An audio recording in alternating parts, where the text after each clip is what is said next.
Matching the expressions value to a case clause and execute statement associated with that case. I know आपको नहीं समझा ये, क्योंकि मुझे भी नहीं समझा, मतलब फर्स्ट टाइम नहीं समझा था, बट अभी तो मुझे मालूम है। ठीक है, तो मैं आपको इसको प्रैक्टिकल करके बताता हूँ। देखो इसमें एक्चुअल में क्या होता है ना, जब हम इफ एल्स कंडीशन यूज कर रहे हैं, ठीक है, हमने इफ एल्स जस्ट अभी थोड़ी देर पहले देखा। इफ एल्स में क्या होता है गाइस, अगर लेट से आपको फाइंड द एरिया, ये हम ये प्रॉब्लम सॉल्व करने जा रहे हैं। Find the area of, let's say आपको चाहिए सर्कल, सर्कल का चाहिए देन आपको चाहिए ट्राइंगल एंड देन रेक्टेंगल। तो इस तरीके से मैं लिख देता हूँ सिंपली ट्राइंगल। एंड इसमें प्रॉब्लम है कि स्पेलिंग बहुत मैटर करता है। एंड यहाँ पे मैं इस तरीके से लिख देता हूँ रेक्टेंगल। लेट्स से गाइस मुझे ये प्रॉब्लम, बिलीव मी गाइस, जब मैं बैचलर, बेसिकली मैंने BCS कंप्लीट किया है, उसके बाद मैंने मास्टर किया था, लेकिन बैचलर में गाइस मेरे जब C एंड देन हम जब C++ सीख रहे थे, उस समय ये क्वेश्चन आता ही आता था जब भी हम स्विच स्टेटमेंट की बात करते थे। Find the area of circle, triangle and rectangle. वो भी पता है किस बेसिस पे, अगर मैं सिंपली एरिया इक्वल टू इस तरीके से लिख दूँ सर्कल, तो मुझे सर्कल का एरिया मिलना चाहिए, सिंपल। एंड अगर मैं अब यहाँ पे गाइस इंस्टेड ऑफ सर्कल अगर मैं ट्राइंगल लिख दूँ तो मुझे ट्राइंगल का मिलना चाहिए, अगर मैं रेक्टेंगल लिख दूँ तो मुझे रेक्टेंगल का मिलना चाहिए। समझ रहे मैं क्या बोल रहा हूँ? एंड ये सारे कंडीशन मुझे सिर्फ एक ही जगह पे लिखना है कि मुझे खाली एरिया इक्वल टू जब भी मैं चेंज कर दूँ मेरा आउटपुट ऑटोमेटिक उसके मुताबिक आना चाहिए। तो वहाँ पे गाइस हम स्विच स्टेटमेंट यूज करेंगे। एल्स आपको मालूम है, अगर मैं इफ एल्स यूज करता तो if area is equal to circle, में गाइस जानबूझ के बता रहा हूँ, ठीक है, इस तरीके से। तो यहाँ पे हम इस तरीके से लिख देते एंड फिर वापस एल्स अगर नहीं है तो नहीं है। अब हम क्या कर सकते हैं, ठीक है, एल्स यहाँ पे एल्स मतलब अब क्या हो रहा है, बेसिकली एल्स इफ यूज हो रहा है। एंड आई थिंक अब ये ज़्यादा बेटर रहेगा आप लोगों को बताने के लिए, कि अभी तक मैंने आपको शायद एल्स इफ नहीं बताया था। एल्स इफ ये जो एरिया है, if area is equal to, sorry मुझे डबल इक्वल टू यूज करना पड़ेगा यहाँ पे, ठीक है, वरना इक्वल टू अगर आप लिखोगे इट मीन्स वो असाइनमेंट ऑपरेटर है, एरिया में सर्कल की वैल्यू असाइन हो जाएगी, वो मैं नहीं चाहता था। एंड ये कुछ इस तरीके से रहेगा। वापस यहाँ पे मैं चलूंगा एल्स इफ अगर ये ट्राइंगल है तो ये इस तरीके से, ठीक है। मतलब ये जो पार्ट है ना, यहाँ पे आप उसको क्या करने वाले हो कि जो भी सर्कल का एरिया होगा आप मेंशन करके कंसोल डॉट लग करवा दोगे।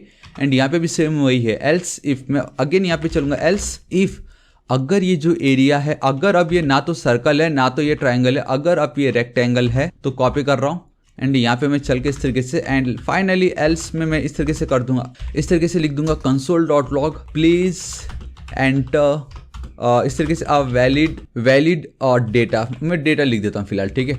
मतलब अगर वो सर्कल भी नहीं है, ट्राइंगल भी नहीं है, रेक्टेंगल भी नहीं है, तो वो यहाँ पे आ जाएगा इस तरीके से। एंड यहाँ पे मैं एरिया इक्वल टू इस तरीके से लिख दूंगा कुछ, लेट्स से कि एरिया हमारा था सर्कल। तो आप समझ रहे हो गाइस कि क्या हो रहा है यहाँ पे। एक सिंपल सा क्राइटेरिया लिखने के लिए मुझे इफ एल्स इफ अगर वो भी नहीं है तो एल्स हो रहा है, तो मुझे कुछ इतना डेटा लिखना पड़ रहा है। वहीं गाइस अगर मैं इसको एक सेकंड में फिलहाल ये करके ही दिखा देता हूँ, जब हमने इतना कर ही लिया तो कंसोल डॉट लॉग में यहाँ पे चलता हूँ, the area of the circle is, ठीक है, सर्कल की स्पेलिंग रॉन्ग, सर्कल एक सेकंड, सर्कल इज इस तरीके से कॉलन। एंड यहाँ पे मैं जाके सिंपल देखोगा इसमें क्या करूंगा, पाई आर स्क्वायर होता है, ठीक है, आपका एरिया ऑफ सर्कल। तो देखोगा इसमें क्या करता हूँ यहाँ पे, एंड आई थिंक अभी तक हमने ये देखा नहीं था, सो कॉन्स्ट गाइस आई थिंक मैं कॉन्स्ट अभी नहीं लिखने वाला, ठीक है, मैं आपको जब सही टाइम आएगा तब मैं आपको लेट एंड कॉन्स्ट की वैल्यू बताने वाला हूँ। लेकिन फिलहाल अभी मैं पाई की जो वैल्यू है will be equal to constant value रहती है ये, लेकिन हम आगे देखेंगे वो।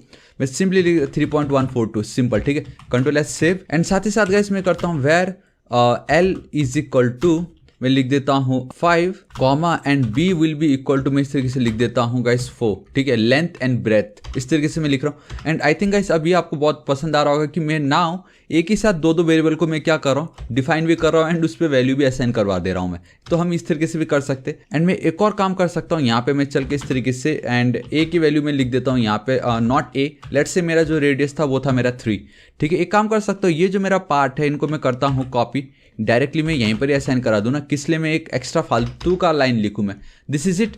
तो हमें जो सर्कल का एरिया के लिए मुझे रेडियस चाहिए एंड पाई की वैल्यू मुझे चाहिए। सो गाइस मैं क्या करता हूँ यहाँ पे देखो पाई, ठीक है, एंड ये पाई कैपिटल में ना, सो आपको मालूम है केस सेंसिटिव होता है, सो पाई मल्टीप्लाई, देखो पाई आर स्क्वायर है ना, and here we have this R. And guys अब मैं क्या कर सकता हूँ, double square and then R, simple pi R square, this is it. इतना मेरा सिंपल सा काम हो चुका है। एंड आई थिंक गाइस हम यहाँ पे आर नहीं लिख सकते बिकॉज पाई आर स्क्वायर है ना, एंड हमने ऑलरेडी ये देख लिया था, आपको याद है मैंने एज अ चैलेंज में ये मैंने आपको दिखाया था। सो आप देख सकते हो गाइस जो जो हमने देखा पहले वो अब किस तरीके से काम आ रहा है। सिंपल अब मैं यहाँ पे क्या करता हूँ, इसको एज इट इज छोड़ देता हूँ, इसको मैं करता हूँ कॉपी, एक सेकंड, इसको मैं करता हूँ कॉपी पेस्ट, यहाँ पे भी paste, the area of circle के बदले ट्राइंगल, यहाँ पे रेक्टेंगल के बदले यहाँ पे भी रेक्टेंगल, ठीक है। इस तरीके से मैं चल के रेक्टेंगल लिख देता हूँ। Now what is the area of triangle guys, आप सोचो ये बेसिकली आपका कहलाता है, यहाँ पे मैं चलता हूँ that is length into breadth, and I think guys ये सही है मैं जो बोल रहा हूँ, मुझे जहाँ तक याद है length into breath divided by आपका 2 होता था area of triangle. And rectangle तो गाइस बहुत ही ज़्यादा सिंपल है वो तो मतलब बहुत सही है, वो लेंथ इंटू ब्रेथ, ठीक है, L into base, this is it. एक काम करता हूँ मैं एज इट इज रखता हूँ। देखो गाइस हमारे पास सारे के सारे वैल्यू है, लेकिन करंटली जो हमारा एरिया है that is circle, and I think guys ये जो सर्कल है इसमें मुझे डबल कोट्स यूज करना पड़ेगा बिकॉज ये एक स्ट्रिंग है, राइट। अभी हमें आउटपुट किसका आने वाला है, ऑब्वियसली सर्कल का आने वाला है, तो CLS and boom guys see now the area of circle is 28.278। अगर मैं यहाँ पे चलता हूँ, आप देख सकते हो गाइस, इस पेज को रिफ्रेश करता हूँ, थोड़ी देर के लिए जूम कर देता हूँ। अगर यहाँ पे मैं 3 पुट कर रहा हूँ, सी हमारा जो एरिया ऑफ सर्कल है वो आता है 28.278 सिंपली, एंड यहाँ पे हमें आ गया। एंड डोंट वरी, आगे हम जब मैथ ऑब्जेक्ट देखेंगे तो मैं आपको बताऊंगा कि डेसिमल के बाद कोई एक नंबर दिखाना हो या 2 नंबर दिखाना हो वो हम कैसे कर सकते हैं, ठीक है। एंड लेट्स से अगर अब मैं लिखता हूँ यहाँ पे ट्राइंगल इस तरीके से, Ctrl+S सेव, यहाँ पे मैं इसको करता हूँ enter, and boom guys the area of triangle is 10। अब मुझे एरिया ऑफ ट्राइंगल मिल रहा है। उसी तरीके से अगर गाइस अब मैं लिखता था यहाँ पे रेक्टेंगल इस तरीके से, Ctrl+S सेव, यहाँ पे इसको मैं कर देता हूँ क्लीन, एंटर हिट करता हूँ, the area of rectangle is 20 because 5 × 4 is 20। हाँ, लेकिन अब अगर मैं यहाँ पे लिख दूँ इस तरीके से स्क्वायर, बिकॉज हमने स्क्वायर तो देखा ही नहीं है, यू नो। एंड अगर अब मैं एंटर हिट करता हूँ इस तरीके से, and boom guys see please enter valid data, because ना ये सर्कल है, ना ये ट्राइंगल है, ना ये रेक्टेंगल है, वो डायरेक्ट एल्स पार्ट में गया एंड हमें ये मिल गया। तो गैस ये जो पार्ट था ना, इसी को ही शॉर्ट वर्जन करने के लिए हम यूज करते हैं हमारा स्विच स्टेटमेंट। इफ एल्स को शॉर्ट करने के लिए we have our ternary operator, and इस तरीके से इफ एल्स इफ इस तरीके के जो नेस्टेड एल्स इफ वाला जो पार्ट है उसको सॉर्ट करने के लिए we will use this switch statement. And आपको पता चल गया होगा यहाँ पे क्या होता है कि हम एक एक्सप्रेशन को इवेल्युएट करेंगे, एंड उस एक्सप्रेशन के वैल्यू अगर उस केस जो है उससे अगर मैच कर जाती है देन हम उसके ही एसोसिएटेड जो स्टेटमेंट है उसी को ही एग्जीक्यूट करेंगे एंड बाकी को नहीं करेंगे। जो यहाँ पे सेम वही हो रहा है ना। अब मैं इसको कैसे कन्वर्ट करता हूँ वो देखिए गाइस, बहुत ही ज़्यादा सिंपल है। स्विच स्टेटमेंट ऑफ फाइनली आ गया। आई नो गाइस ये स्विच में मैंने आपको वापस इफ एल्स बता दिया, लेकिन मैंने आपको इस तरीके का इफ एल्स नहीं बताया था, लेकिन आई होप अब आपको पता चल गया होगा क्योंकि बहुत ही ज़्यादा इंपॉर्टेंट है। एंड वंस आप ये सब अगर समझ गए ना तो गाइस मैंने आपको बताया C++, PHP, आपका जावा सब सेम है। यहाँ पे ये सब सारे कॉन्सेप्ट डिट्टो यही आपको वहाँ पे लिखना है एंड आपका आउटपुट आ रहा होगा। तो आप कह सकते हो मुझे बाकी के प्रोग्रामिंग लैंग्वेज भी आते, तो आप सिर्फ जावास्क्रिप्ट नहीं सीख रहे हो, आप बाकी के प्रोग्रामिंग लैंग्वेजेस भी मेरे साथ सीख रहे हो, ठीक है। मैं यहाँ पे चलता हूँ ना, मैं लिखता हूँ इसको स्विच के थ्रू। देखो स्विच लिखने का बहुत ही ज़्यादा सिंपल है। मैं क्या करता हूँ, ये जो मेरा पार्ट है इसको तो मुझे एज इट इज चाहिए ही चाहिए बिकॉज ये तो है इंपॉर्टेंट है।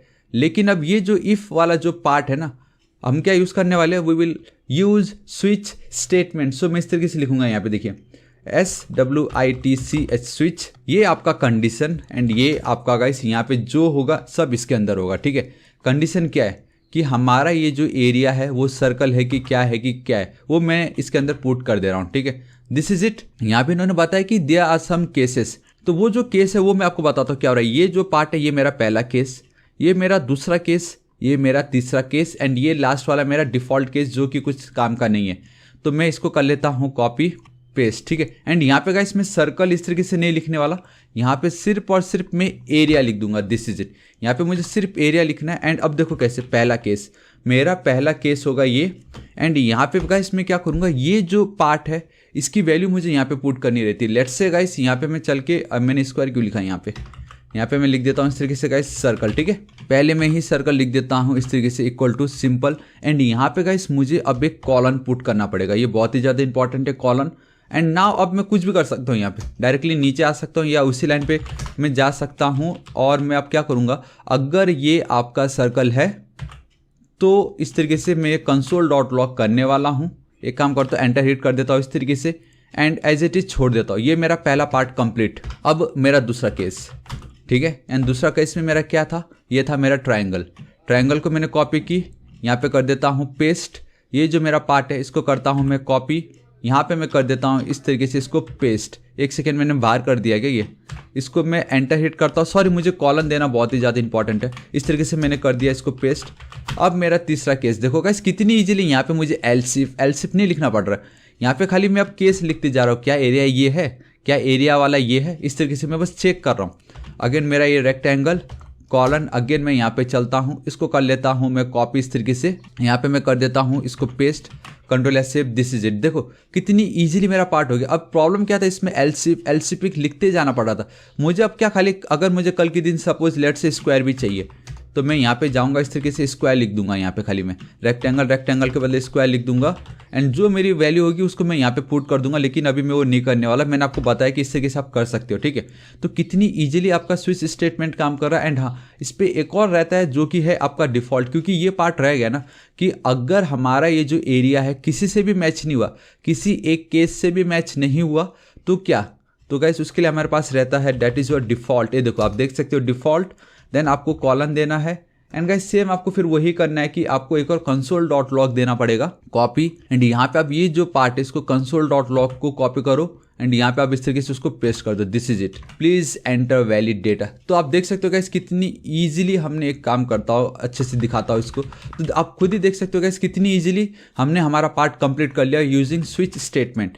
तो अब क्या होगा कि ये जो एरिया है वो है सर्कल, तो वो जो सर्कल थी वो यहाँ पे आ गई। अब वो चेक करेगा कि सर्कल की वैल्यू किन से मैच हो रहा है। अगर किसी एक केस से मैच हो गया तो उसका जो वो स्टेटमेंट है यहाँ पे आप देख सकते हो, अगर वो जो केस है, ठीक है, अगर वो मैच हो गया, अगर वो एक्सप्रेशन मैच हो गया तो उसी केस का जो स्टेटमेंट है उसको वो एग्जीक्यूट कर देगा। सिंपल, कंट्रोल एस सेव करता हूँ, यहाँ पे मैं चलता हूँ, ठीक है, इसको क्लीन कर देता हूँ, एंटर हिट करता हूँ एंड बूम गाइस। अब आप देख सकते हो प्लीज एंटर वैलिड डेटा। सबसे पहले मुझे ये डेटा है एंड इसका रीजन ये कि आई थिंक मैंने ऊपर वाले को अभी तक कमेंट नहीं किया है। तो ये जो पार्ट है पहले इसको मैं कर देता हूँ comment out, control S save, इस तरीके से रखता हूँ। यहाँ पे मैं चलता हूँ, अगेन मैं एंटर, एक काम करता हूँ अब एज इट इज रख देता हूँ। देखो you can vote, I think मैंने अभी तक ऊपर वाले को मैंने वो नहीं किया, इस वाले को, इसको भी मैं कर देता हूँ कमेंट आउट, ठीक है। मैं वापस नीचे आता हूँ इस तरीके से, परफेक्ट। अगेन इसको मैं क्लीन कर देता हूँ, एंटर हिट करता हूँ एंड बूम गाइस सी, सबसे पहले ये जो सर्कल था मैच हुआ, the area of circle is इतना। द मोमेंट ये मैच हो गया उसके बाद गाइस वो ट्रायंगल पे गया, the area of triangle is 10, मुझे ये आउटपुट आया। उसके बाद वो रेक्टेंगल पे गया, मुझे रेक्टेंगल की आउटपुट आ गई एंड फाइनली वो लास्ट में प्लीज एंटर वैलिड डेटा। तो गाइस ये जो ट्रिक है ये एकदम सही है, लेकिन इसमें एक प्रॉब्लम है। मैं अब भी आपको बताता हूँ कि क्या प्रॉब्लम हो रहा है इसमें, क्योंकि हमें क्या चाहिए, मैं चाहता हूं कि मुझे सिर्फ और सिर्फ एरिया ऑफ सर्कल चाहिए, लेकिन ये बाकी के ट्रायंगल, रेक्टेंगल और ये डेटा मुझे क्यों आ रहा है भाई, ये तो मुझे नहीं चाहिए था।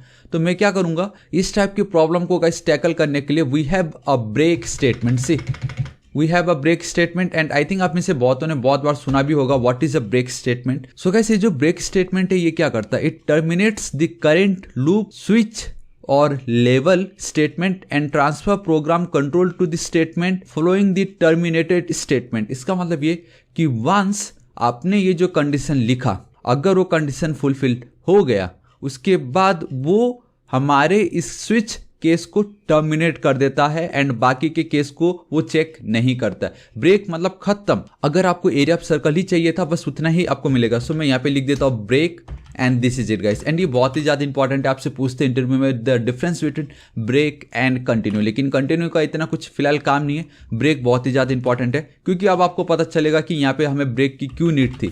द मोमेंट में एंटर हिट करता हूँ एंड बूम गाइस, अब मुझे सिर्फ और सिर्फ सर्कल का ही डेटा मिलने वाला है because of this break statement. लेकिन आपको ये हर जगह लिखना पड़ेगा। तो ब्रेक, यहाँ पे मैं चलता हूँ ब्रेक एंड यहाँ पे तो लिखने की कोई नीड ही नहीं है, इस तरीके से ब्रेक एंड यहाँ पे मैं लिख देता हूँ इस तरीके से ब्रेक। अब अगर कल के दिन मुझे चाहिए सपोज ट्रायंगल, तो मैंने आपको बताया था एक जगह पे मैं सिर्फ चेंज करूँगा, बाकी मेरे सारे केसेस यहाँ पे ऑलरेडी है। एंटर हिट करता हूँ दी एरिया ऑफ ट्रायंगल, उसी तरीके से मुझे रेक्टेंगल का मिल जाएगा। एंड हाँ, अगर अब मैं यहाँ पे कुछ भी उल्टा फुल्टा लिख देता हूँ, एंटर हिट करता हूँ, तो आप देखोगे प्लीज एंटर वैलिड डेटा, क्योंकि ना वो ये वाले केस से मैच हुआ, ना इससे वो डिफॉल्ट में गया and please enter valid data वाला पार्ट हमें आ गया, क्योंकि वो मैच ही नहीं हो रहा है किसी से भी। आई होप गाइस अब आपको पता चल गया होगा स्विच स्टेटमेंट का वर्क क्या था। ऑलराइट गाइस, नाउ अब हम देखने वाले व्हाट इज व्हाइल लूप। ठीक है, so believe me guys, while loop भी बहुत ही ज्यादा सिंपल है एंड मोस्टली गाइस आप कह सकते हो इंटरव्यू नहीं तो प्रैक्टिस सेट में आपसे ये क्वेश्चन जरूर पूछेंगे, the difference between while loop and ये डू व्हाइल लूप, इन दोनों के बीच में डिफरेंसेस पूछते ही पूछते। ठीक है, तो आप बहुत ध्यान से सुनिएगा, देखिए क्या है। So what is a while loop statement? The while loop statement creates a loop that executes a specified statement as long as the test condition evaluates to true. It means कि गाइस कोई condition होगा, जब तक वो true रहेगा उसके अंदर हम जो भी स्टेटमेंट लिखने वाले हैं उसको वो इवेल्युएट्स करता जाएगा। ठीक है, इसको गाइस हम प्रैक्टिकली देखते तब बिलीव में आपको बहुत अच्छे से समझेगा। ठीक है, सो देखो मैं चलता हूँ यहाँ पे, सिंपली लेट्स से गाइस मुझे क्या करना है, 1 से लेके 10 तक नंबर को प्रिंट करवाना है। लूप मतलब वही होता है कि सेम चीज को रिपीट करते रहो एंड हमारे केस में जब तक वो कंडीशन ट्रू है तब तक रिपीट करते रहो, सिंपल। ठीक है, सो सपोज मेरा आउटपुट होना चाहिए 0 1 2 3 4 5 6, इस तरीके से मेरे को आउटपुट चाहिए 10 तक। तो मैं कैसे कर सकता हूँ, देखो एक सिंपल ट्रिक तो ये है, अगर मैं यहाँ पे चलूँ console.log इस तरीके से 1, ठीक है। अब मैं जो बता रहा हूँ आप ध्यान से सुनिए, इस तरीके से ऑलरेडी वाले पार्ट को मैं हटा देता हूँ, यहाँ पे मैं चल के कर देता हूँ 2। मैं ये शॉर्टकट बता रहा हूँ, बहुत सभी लोग ऐसे भी करते हैं, मैंने बहुत देखा, मेरे टाइम में भी ऐसा हुआ है। मैं यहाँ पे चलता हूँ, हालांकि हमने तब सी में ये देखा था, अभी तो हम जावास्क्रिप्ट कर रहे हैं। CLS करता हूँ एंड अगर मैं यहाँ पे चल के इंडेक्स, ठीक है, .js लिखता हूँ तो गाइस आप देख सकते हो मुझे ये प्रॉब्लम आ रहा है। ठीक है, लेकिन अगर मैं नोड, एक सेकेंड में यहाँ पे चलता हूँ नोड index.js एंड सी, अब मुझे क्या रहा 1 2 3 4, जो कि सही है, हमें यही आउटपुट में चाहिए था 1 2 3 4 टोटल 10 तक। लेकिन आप मुझे बताओ क्या ये अप्रोच जो है ये सही है? नहीं, ये सबसे फालतू है, ये कोई करता भी नहीं ऐसे। ठीक है, एंड अभी भी ये प्लीज एंटर वैलिड डेटा वाला जो एक पार्ट आ रहा है वो शायद यहाँ से आ रहा है, तो इसको थोड़ी देख लेगा। सब मैं क्या करता हूँ, हमने स्विच स्टेटमेंट ऑलरेडी देख लिया है, तो गाइस इस साइड में देखा कितना यूजफुल है। ये देखो यहाँ पे हमारा काम चल रहा है, मैं यहाँ पे चलता हूँ। ऑलराइट, आई होप आपने ये देख लिया होगा, अभी भी बहुत बाकी है। ठीक है, चलो ठीक है, इसको मैं एज इट इज रखता हूँ। तो ये जो था अप्रोच है सबसे फालतू है। यहाँ पे देखो व्हाइल लूप हमें कैसे मदद करती है, तो सिंपल देखो व्हाइल आपको लिखना पड़ेगा गाइस, सिंपली वेयर, मैं यहाँ पे चलता हूँ num equal to let's go with 10, let's say मेरा नंबर 10 है। ठीक है, मैं यहाँ पे लिखता हूँ इस तरीके से व्हाइल लूप हम लिख रहे तो व्हाइल कीवर्ड मुझे यूज़ करना पड़ेगा। Again it's reserved keywords in JavaScript.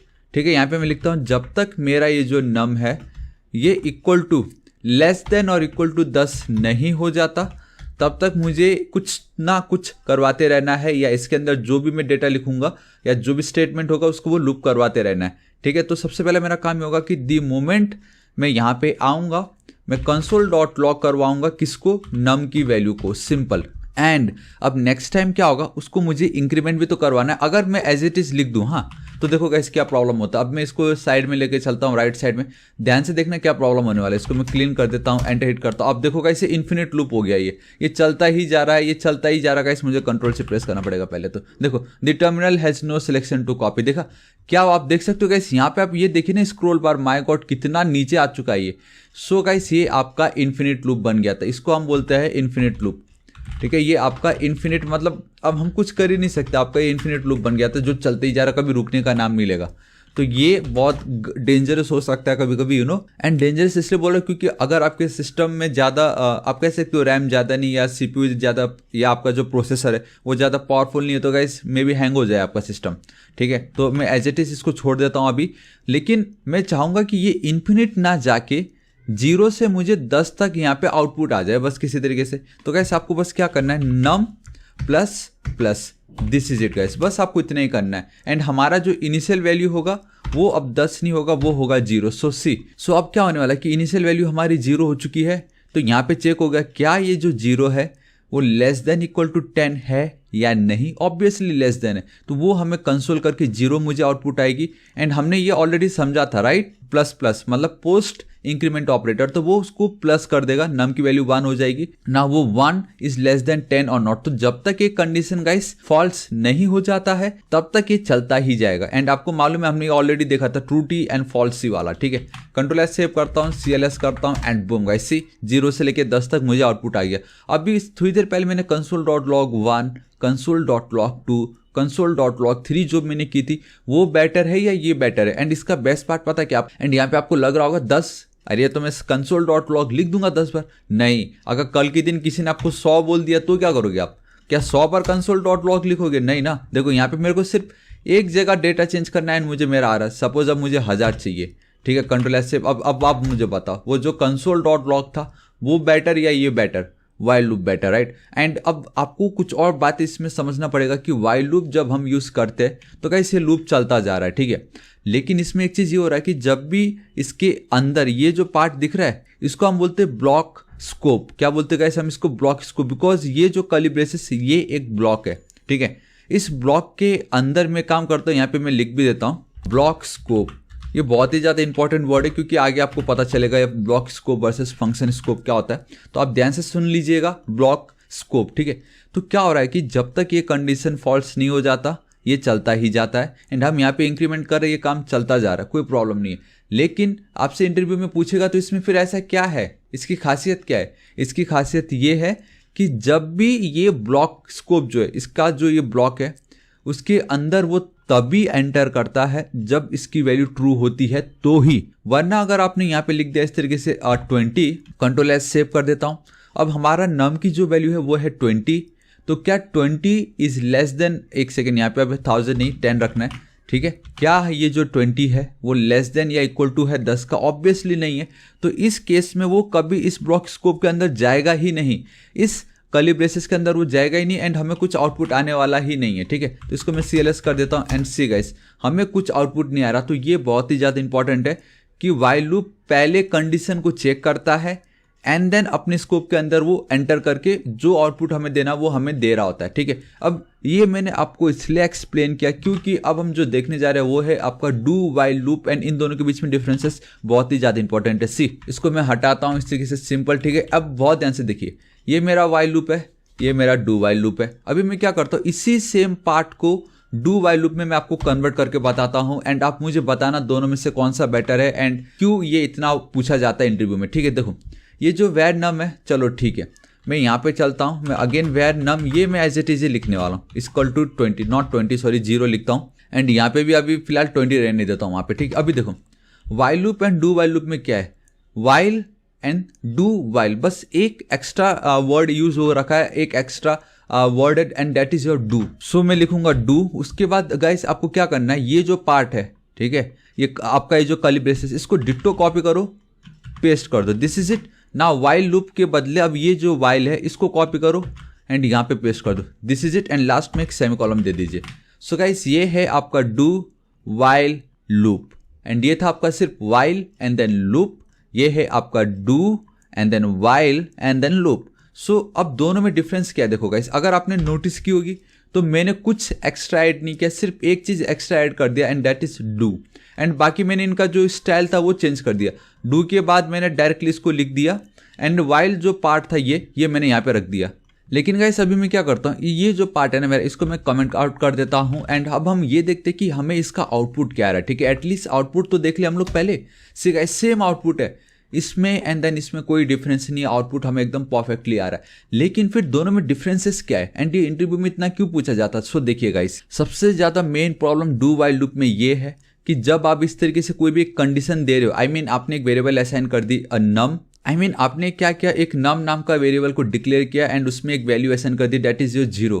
तो जब हम डू वाइल लूप को यूज कर रहे हैं तो आपने नोटिस की डू एंड देन ये लूप चल गया एंड बाद में जाके वाइल लूप आ रहा है, ठीक है। तो हो ये रहा है कि तो यहाँ पे ये हो रहा है कि गाइस वो डायरेक्टली हमें आउटपुट दे रहा है एंड उसके बाद जाके वो कंडीशन चेक कर रहा है, समझ रहे हो। ये ऐसा हुआ कि गाइस अगर आप ऐसे क्लब पार्टी में जा रहे हो जहाँ पे स्ट्रिक्टली बोला गया है कि भाई अगर आपकी एज 18 से ज़्यादा है तो ही आप एंटर कर सकते हो वरना नहीं कर सकते, ठीक है। तो वो गाइस वाइल लूप में एकदम परफेक्ट है वो, if your age is greater than 18 then आप एंटर कर सकते हो। लेकिन डू वाइल लूप के केस में क्या हो रहा है, कहीं पे कुछ चेक ही नहीं हो रहा है यार, मतलब ये तो रॉन्ग है ना। यहाँ पे कुछ चेक ही नहीं हो रहा, वो पहली हमें आउटपुट मिलने ही वाला है, चाहे कुछ भी हो जाए हमें पहला आउटपुट मिलने वाला है एंड बाद में जाके वो डेटा चेक हो रहा है क्योंकि यहाँ पे हम कंडीशन चेक नहीं कर रहे एंड पहला आउटपुट दिखाने के बाद नम की जो वैल्यू उसको इंक्रीमेंट करने के बाद तब जाके हम जो वो वैल्यू है उसको चेक कर रहे हैं। सो यही इन दोनों में डिफरेंसेस है कि वाइल लूप क्या करता है, जब तक कंडीशन चेक नहीं हो जाता तब तक वो गाइस हमें जो भी डेटा हो वो नहीं दिखाता। लेकिन डू वाइल लूप में चाहे कंडीशन सेटिस्फाइड हो या ना हो हमें आउटपुट मिलता ही मिलता है, सिर्फ एक बार के लिए, ठीक है, अगर कंडीशन सेटिस्फाइड नहीं होता, सपोज यहाँ पे 20, आप खुद देख सकते हो इस वाले पार्ट पे जब हमने 20 लिखी थी हमें गाइस कुछ डेटा नहीं आया, लेकिन डू वाइल लूप में अगर मैं यहाँ पे चलता हूँ, एंटर हिट करता हूँ, सी एटलीस्ट मुझे एक ना एक डेटा तो मिलने ही वाला है, and because of this console.log 20 जो मैंने लिखी थी, एंड जब डू के अंदर वो गया console.log नम में, यहाँ पे 20 हमें मिल गई, नम को हमने इंक्रीमेंट कर दिया। अब यहाँ पे क्या हुआ कि गाइस इसने देखा 20, क्या ये जो 20 है वो 10 से छोटा या उसके बराबर है, नहीं है, तो गाइस वो बाहर चला गया, फिर वो कभी इसके अंदर गया ही नहीं डू वाइल लूप के, वो डायरेक्टली बाहर टर्मिनेट हो गया। तो ये होता है आपका डू वाइल लूप, ठीक है। एंड गाइस मैं आपको बताता हूँ कि ये बहुत ईजी तरीका था, अगर मैं आपको यहाँ पे इस तरीके से डिबगर लगा देता, ठीक है, तो शायद आपको और बेटर समझेगा, क्योंकि मज़ा आ जाता है जब हम इस तरीके से देखते हैं, ठीक है। इसको मैं करता हूँ कॉपी, यहाँ पे चलता हूँ, यहाँ पे मैं पेस्ट कर देता हूँ एंड एंटर हिट करता हूँ। देखो गाइस ये डिबगर मोड में चला गया। अभी मैं अगर नेक्स्ट करता हूँ, ये देखो गाइस वो डायरेक्टली console.log नम में मेरी कौन सी वैल्यू है 20, एंटर हिट की, देखो गाइस अभी यहाँ पे वो 20 ही है।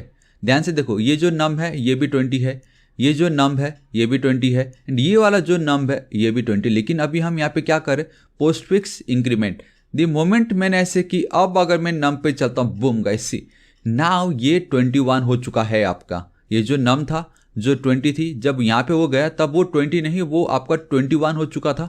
21 जो है 10 से छोटा या उसकी इक्वल टू है या नहीं, ऑब्वियसली नहीं है, तो वो गाइस देखो कुछ नहीं, वो डायरेक्टली बाहर चला गया, देखो 20 आ गया, समझे। तो इस तरीके से गाइस आपका ये काम चल रहा होता है। ऑलराइट, आई होप आपको पता चल गया होगा what is do while loop and what is while loop. While loop में आपका अगर कंडीशन फॉल्स तो एक भी आउटपुट नहीं आने वाला।